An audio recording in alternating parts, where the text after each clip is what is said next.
Welcome. Don't adjust your dial.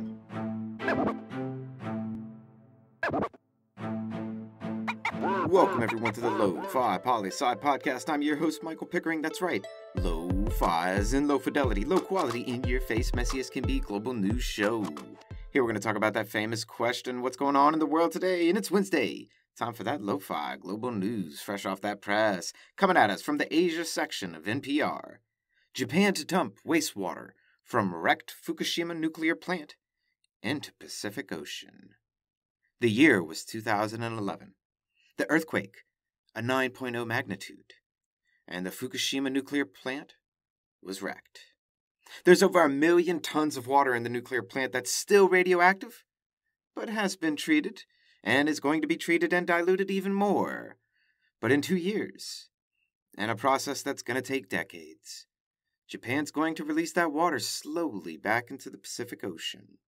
And of course, people in Japan are pissed, and everywhere, really, and they do not like what's going on. As more of the sciencey statistics come out, though, we'll update you. I'm sure we have all opinions on dumping radioactive water into the ocean, but let's see what the science has to say about it, too. Next up, source, the world of the AP. Investigation finds Syria likely behind 2018 chlorine attack. This investigation was done by the Organization for the Prohibition of Chemical Weapons. And it's the second time they found that the Syrian military used chemical weapons in the civil war. The first was sarin gas, and now chlorine gas. So now what's going to happen, right? Well, this investigation is going to be given to the United Nations to determine what to do, and the validity of the investigation itself.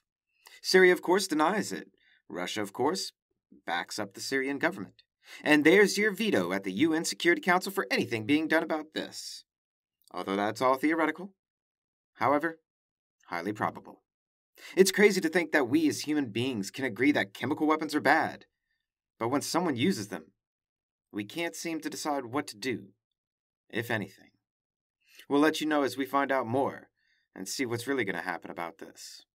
Now, moving forward, because we never move on from anything, source, the Latin America section of the BBC. Mexico arrests 30 Marines over disappearances in Tamaulipas. Now, this is very much a developing story, but an important one to draw attention to. According to the article here, since Mexico's war on drugs started in 2006, around 85,000 have been disappeared in the country. On average, that's 5,375 people per year for the past 16 years.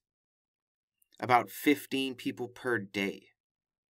And now the Mexican government has arrested 30 of their own Marines for an incident that took place in 2014, though we haven't gotten official numbers on how many people were disappeared in this incident that they're blaming these 30 Marines for. We'll be keeping a close eye on this one, and you let us know if you hear something first. And our following story comes from the world of Reuters. Cuba to enter post-Castro era at pivotal 2021 Party Congress. All right, this is another huge one. The Castro family is finally stepping down from leading the Cuban Communist Party next week. As Raul Castro, brother of Fidel Castro, he's given up the position. And between him and his brother Fidel, they've ruled Cuba since 1959. 2 people over the past 62 years. It'll be interesting to see what happens. In just the past couple of months, Cuba has announced that they're going to open up most of their economy to private businesses. Now Raul Castro's stepping down. This is what change looks like, people. But let's wait and see just what kind of change this will be. And a last piece of news to send you on your way for the day, the Europe section of NPR. First century Roman statue, looted a decade ago, found in Belgium by off-duty police. So this is pretty cool, though quite hypocritical, but we'll get to that in a second. 2 off-duty cops were perusing an antique shop in Belgium when they thought they spotted something suspicious. Then they went to Italy. They did some digging and realized the statue in the antique shop in Belgium was stolen from an archaeological dig in Italy back in 2011. And through the combined efforts of the international community, it was returned home to where it belonged. A happy ending indeed, Europe. Well done. Now, how about you do that for all the shit in your museums from Africa and Latin America that you stole? Oh, what? You could do it for 2 European countries, but not the whole of Africa and Latin America? Please! This story is so good and sad at the same time. Hooray for art being returned to where it belongs, and no hooray for Europe still holding on to the rest. Though who knows? Maybe one day, Europe will wake up.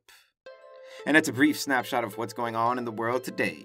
Letters of the Lofi Poli Sci issue 2 is out. Get at me if you want to be added to the email list. Do you have top 10 ideas? Get at me with them.